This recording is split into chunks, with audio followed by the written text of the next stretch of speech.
until you understand that the paradox that you're dealing with, just by being alive and having a body, you're a child.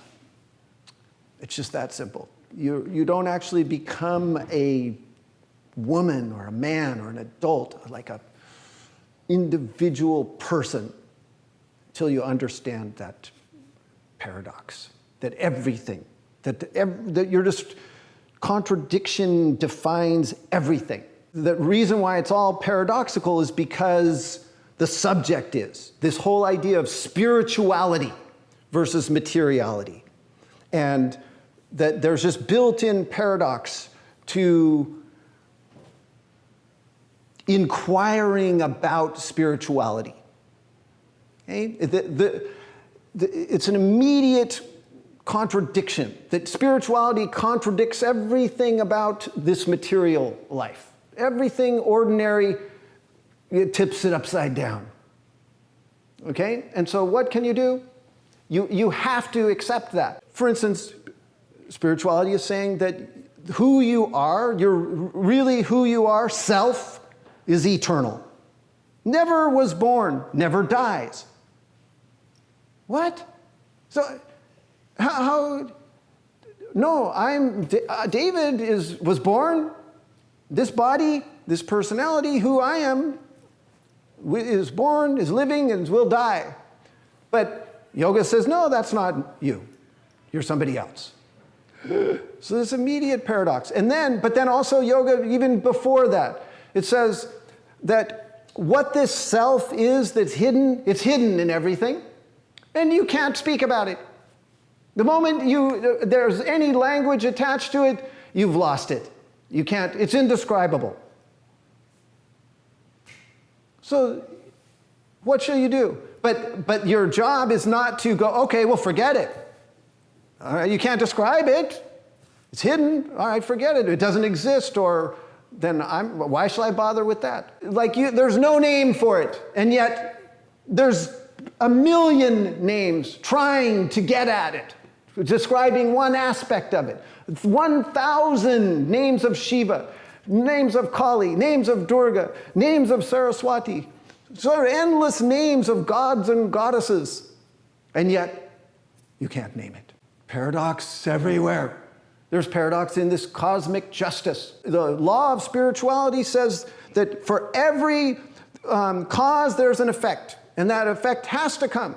So every action has a necessary consequence, and there's no avoiding that. So it's its own justice. There's a justice operating in the universe that's invisible, unseen, illogical. And the moment you try to find that justice, you're sunk.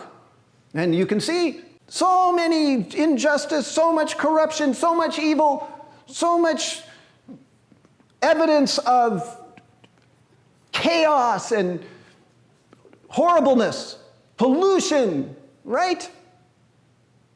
And yet, yoga is saying all of that is based, there's justice in that not a single act that anyone has ever done or will do isn't accounted for, and a consequence, a fitting consequence from that action is going to come.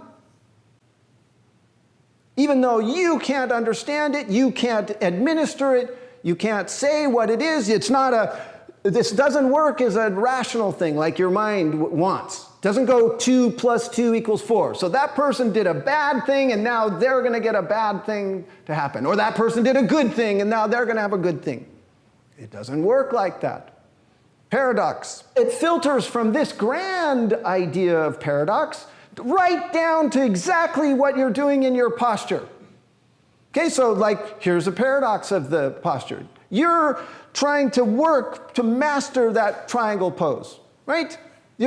So day after day, you're there applying action, stamping your foot, rotating your thighs, reaching through the arms, rotating your spine, breathing along your axis, engaging your senses. So much you're trying to work. And yet, that pose is impossible. There's no chance of perfecting it. There's always something new, something different. And this idea, too, that we come into that room stuck.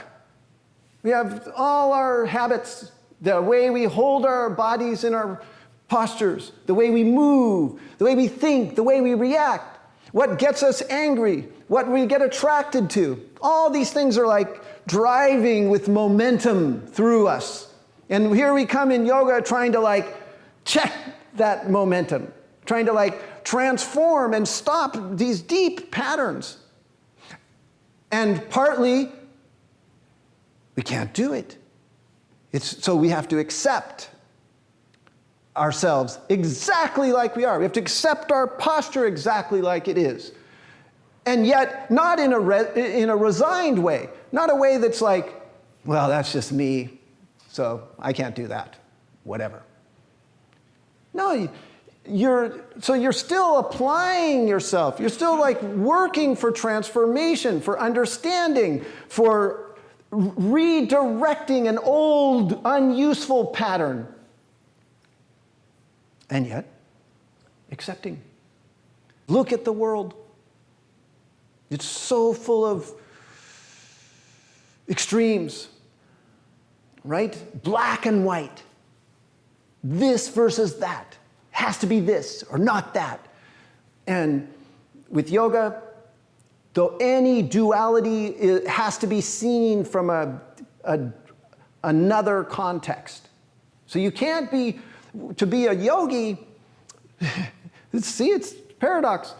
You're so deep-rooted in a conviction about truth and about justice and peace. And yet, in a play-out, there's empathy, there's tolerance, there's forgiveness, there's seeing all sides of something. There's working to understand and to not be rigidly stuck in an absolute viewpoint.